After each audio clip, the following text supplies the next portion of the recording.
বীর মুক্তিযোদ্ধাদের সম্বর্ধনা সভার সম্মানিত সভাপতি, উপস্থিত বীর মুক্তিযোদ্ধাবৃন্দ, সুধীবৃন্দ, সাংবাদিক ভাইরা, আসসালামু আলাইকুম ওয়া রাহমাতুল্লাহি ওয়া বারাকাতুহু।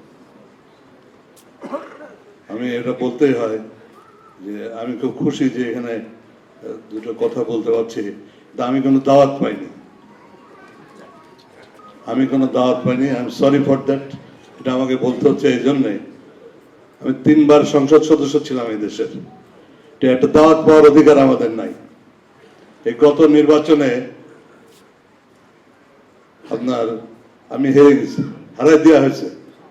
এই প্রশাসনের কিছু গাদ্দার এবং আমাদের দলের গাদ্দার, তারা আমাকে 5,000 ভোটে হারিয়ে দিয়েছে। আমি 1,40,000 ভোট পেয়েছি। যেদিন শহীদ জিয়া স্বাধীনতার ডাক দেন রেডিওতে, সেই দিন থেকে আমরা স্বাধীনতা যুদ্ধে ঝাঁপিয়ে পড়েছি। আন্দোলন সংগ্রামে 60 বছর রাজনীতি করি, 73 বছর বয়স এখন।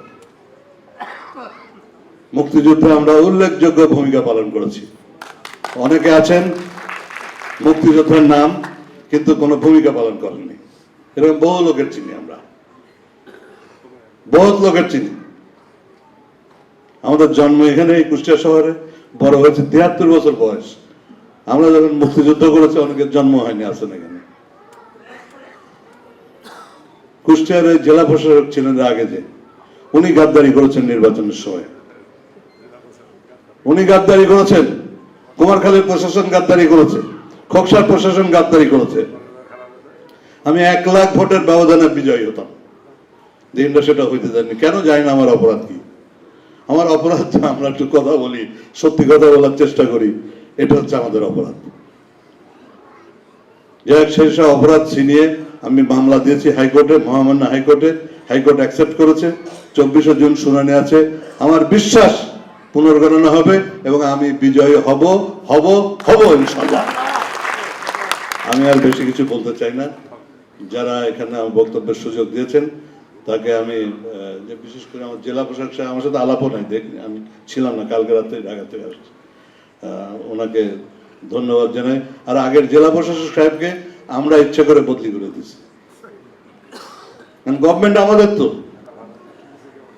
আমি একজন সিনিয়র লোক, 73 বছর বয়স।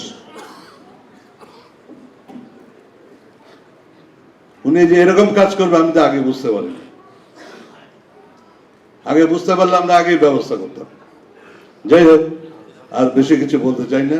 আমি সবাইকে, উপস্থিত সবাইকে ধন্যবাদ জানিয়ে আমি আমার এবং বীর মুক্তিযোদ্ধাদের যে আপনারা সংবর্ধনার আয়োজন করেছেন সেজন্য আবার ধন্যবাদ জানিয়ে আমি এই পঙ্গু যুদ্ধাহত পরিবারের বীর মুক্তিযোদ্ধাদের সবাইকে আন্তরিক অভিনন্দন, মোবারকবাদ দিয়ে আমি শেষ করছি। আল্লাহ হাফেজ। বাংলাদেশ জিন্দাবাদ।